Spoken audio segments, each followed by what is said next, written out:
Hey YouTube, this is Old School Ted 1 and wrestling fans with this week's NXT review. And there's a fair amount to do as far as review goes. There was no real show-ups by NXT rookies. I didn't really pay that much attention to Smackdown, but as far as I know, there wasn't. And there was none on Raw. Which, if you're interested in what I think specifically on that, I'm going to have another video up shortly after this one.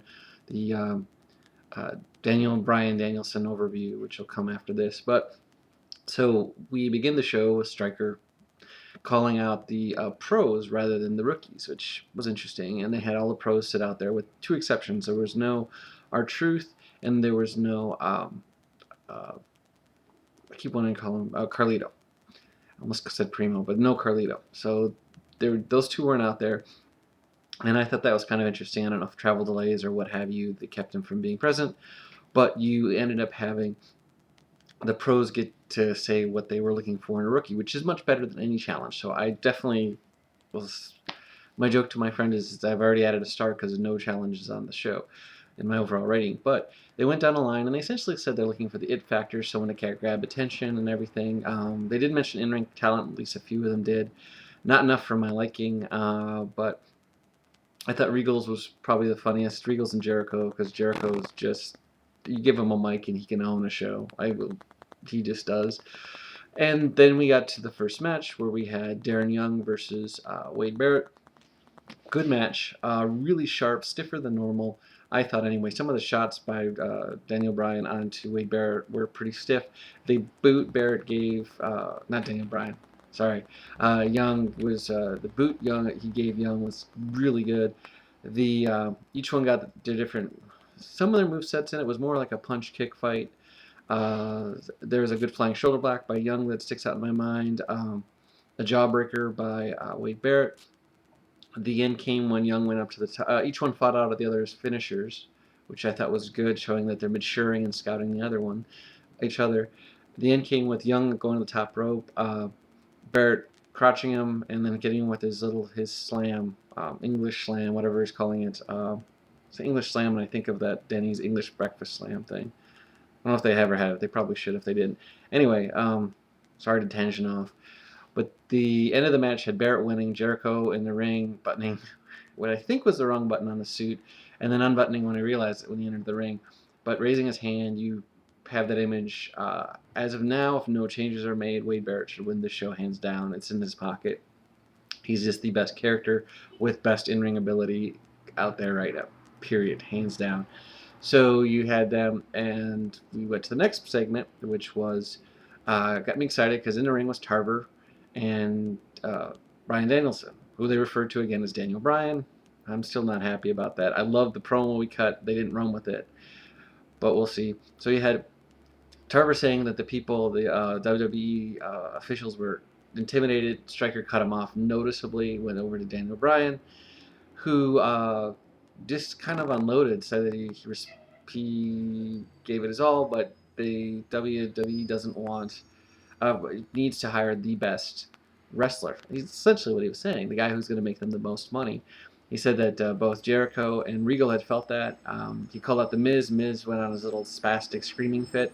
Regal almost interrupted him. I was kind of hoping he would, so he'd hear what Regal would have to say. The way Bryan responded was brilliant. He said, well, come on in the ring and prove it. Stryker prevented that, saying you've been eliminated. Then you had Daniel Bryan go on about the one guy who really given him the most trouble, if you will, was Michael Cole. He went down and called him a poor excuse for JR, a poor replacement, and then kind of attacked him. It wasn't as aggressive as I would have liked. I would have liked him to really get stiff with Michael Cole. I know a lot of fans were cheering at seeing Michael Cole getting beaten, I imagine. Then you had Cole whining about it afterwards, saying that he shouldn't have to put up with it, that he's a coward, etc., etc. Stryker pulls Bryan off in the end.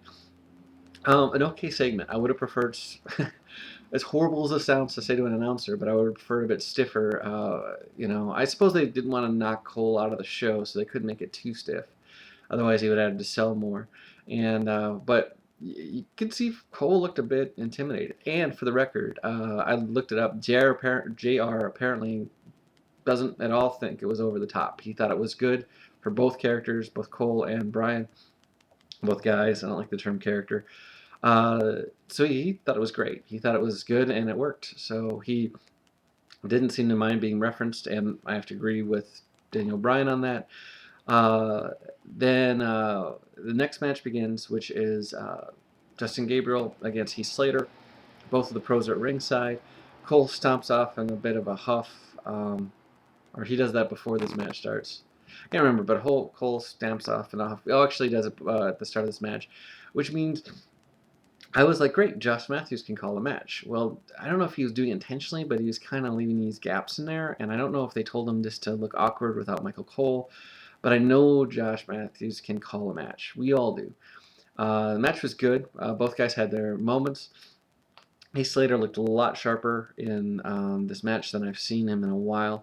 His character's still such a, it's vanilla good guy number 2 with face moveset number 3. It's nothing really stands out to me so far. Gabriel's moveset was more about kicks this time, a lot of spinning kicks. It looked pretty good. He got caught in a submission hold that was pretty decent by Slater. It's the first time that I can remember that he really slapped one on. End came when Gabriel kicked him in the head to set up for the from the outside to the inside and set him up for his big 450 splash, and it was a great way to end the match. They shook hands, and that's that. Then you go to the voting, or where they had all the pros get together and have a conclave, or whatever term Striker used.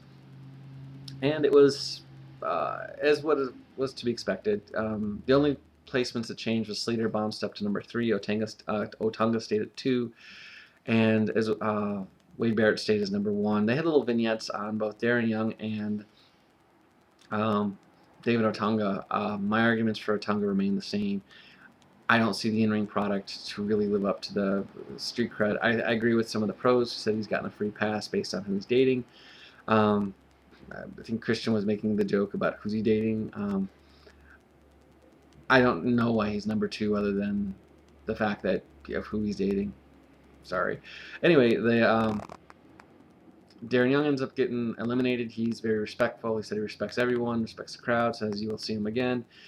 And he even said he respected CM Punk, which I thought was a bit classy. And they kind of need that right now because there's a lot of edginess going on otherwise. That being said, that leaves the final 4 of Justin Gabriel at number 4, Heath Slater at number 3, Otunga at number 2, and Wade Barrett at number 1. Otunga needs to go. He can't. He just needs to go next week because both Slater and Gabriel are more talented than him. Gabriel definitely has the charisma if he's allowed to show it. So we'll have to see how that all lines up.